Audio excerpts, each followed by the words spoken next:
Baik, Assalamualaikum warahmatullahi wabarakatuh. Kami dari kelompok 2 hari ini akan menjelaskan tentang teori-teori belajar. Teori yang pertama yaitu teori kognitif sosial, kemudian yang kedua yaitu teori behaviorisme, dan yang ketiga yaitu teori konstruktivisme.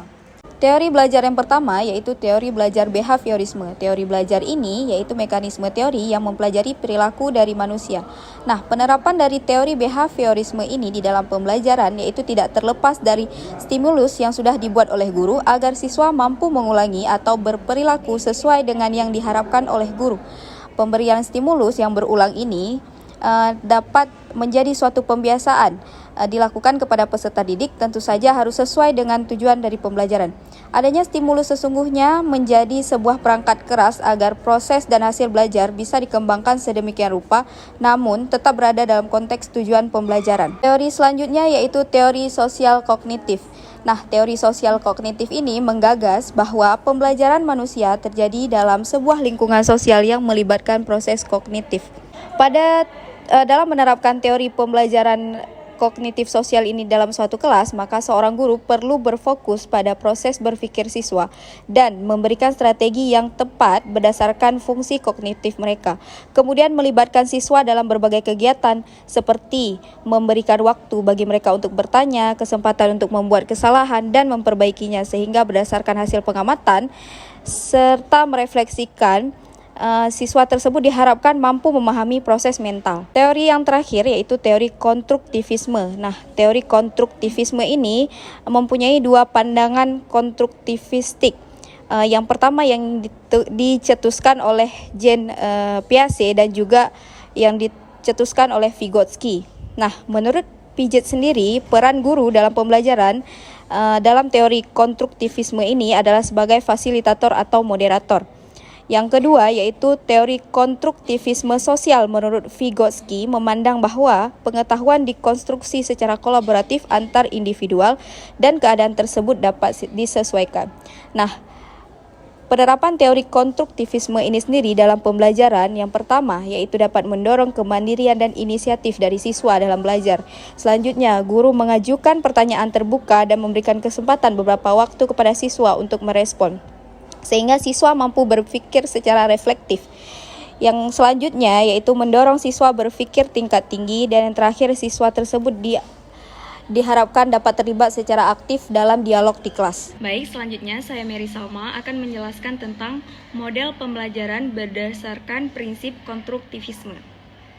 Model pembelajaran berdasarkan prinsip konstruktivisme ini, guru hendaknya mampu memilih dan menerapkan metode-metode pembelajaran yang relevan diimplementasikan di kelas. Nah, pemilihan metode pembelajaran ini dimaksudkan agar proses pembelajaran dapat berjalan dengan efektif dan mendorong terbentuknya kompetensi siswa. Beberapa metode pembelajaran yang dapat digunakan guru dalam proses pembelajaran di kelas, antara lain yang pertama yaitu model pembelajaran jigsaw, di mana pembelajaran ini digunakan jika materi yang akan dipelajari dapat dibagi menjadi beberapa bagian. Nah, metode jigsaw ini adalah teknik pembelajaran kooperatif di mana siswa bukan guru yang memiliki tanggung jawab lebih besar dalam melaksanakan pembelajaran.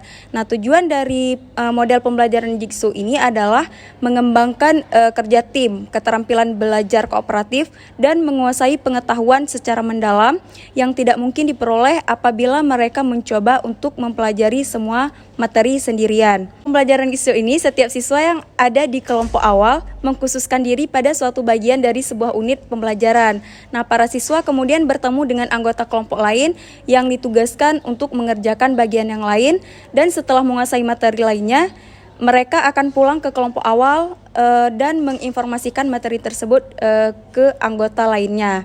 Nah, setelah menguasai materi baru, kemudian setelah itu mereka saling berdiskusi dalam kelompoknya masing-masing.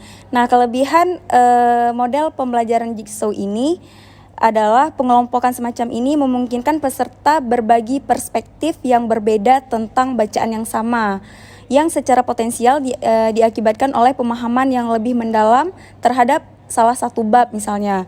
Nah, potensi yang lebih besar untuk memunculkan proses analisis daripada hanya sekedar narasi sederhana. Baik, Saya Khairul Farasya akan mempresentasikan slide selanjutnya. Selanjutnya ada model pembelajaran role playing. Nah, model pembelajaran ini merupakan model simulasi peran yang akan dimainkan oleh peserta didik. Nah, pembelajaran ini mengajarkan siswa untuk berempati dengan kasus yang akan dibahas dalam proses pembelajaran di kelas. Bisa kita lihat, misalkan menerapkan model role playing ini pada materi sistem pencernaan. Nah, peserta didik akan bermain perannya berdasarkan organ-organ sistem pencernaan. Jadi mereka dapat menambah wawasan mengenai urutan sistem pencernaan berdasarkan organ-organ yang dimainkan. Kemudian ada model pembelajaran CTL atau Contextual Teaching Learning. Nah, di mana Contextual Teaching Learning ini merupakan pembelajaran yang mengaitkan antara materi pembelajaran dengan situasi dunia nyata yang berkembang dan terjadi di lingkungan sekitar siswa. Misalkan bisa kita implementasikan pada materi pencemaran lingkungan. Nah, kita bisa mengaitkan materi pencemaran lingkungan dengan permasalahan-permasalahan terjadi saat ini di lingkungannya masing-masing. Baik, saya Asyifa Fauzia akan menjelaskan tentang model pembelajaran TGBL dan juga PBL. Dan kemudian saya juga akan menjelaskan rencana meningkatkan motivasi peserta didik.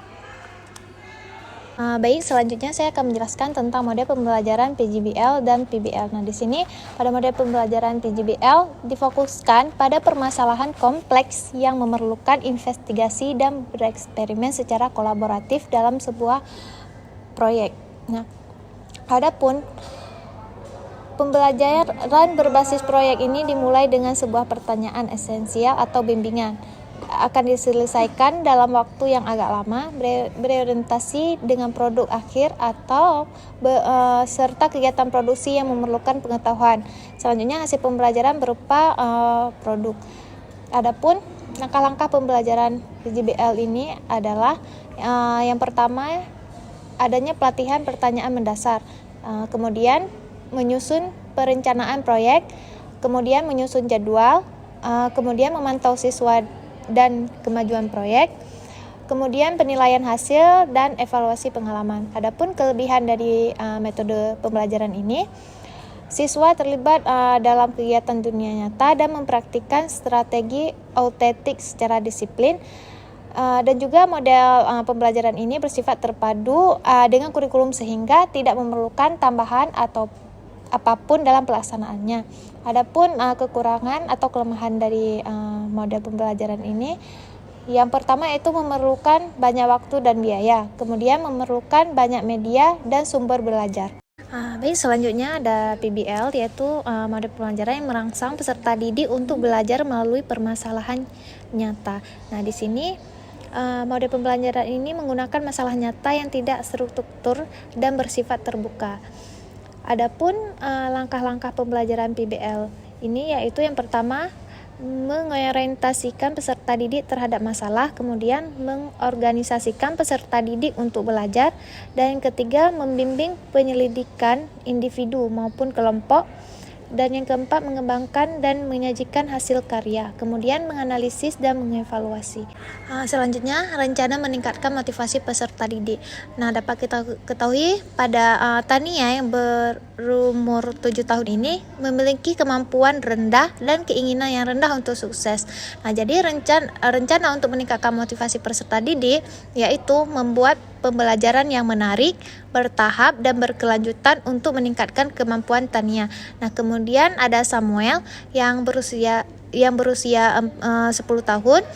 Di sini Samuel bekerja keras dan juga menjaga harga dirinya pada tingkat tinggi, tetapi memiliki rasa takut akan gagal yang kuat. Nah, di sini untuk meningkatkan motivasi peserta didik, kita akan memberikan pemahaman kepada Samuel tentang dampak negatif dari sikap perfeksionisnya, yaitu seperti terlalu fokus terhadap suatu hal atau diri sendiri sehingga mengabaikan hak orang lain. Nah, kemudian ada Sandra yang berumur 13 tahun. Di sini dia mempunyai sifat yang tenang di kelas dan meremehkan keterampilan mereka. Nah, di sini kita dapat memberikan pembelajaran berbasis kelompok agar Sandra bisa menghargai kemampuan dan kondisi siswa yang lainnya. Kemudian ada Robert yang berusia 16 tahun. Di sini dia dapat menunjukkan sedikit minat di sekolah dan saat ini tinggal bersama dengan bibinya. Dan juga tidak ada untuk meningkatkan motivasi Robert, maka kita dapat memberikan stimulus yang positif secara berulang agar menumbuhkan minat terhadap bakatnya.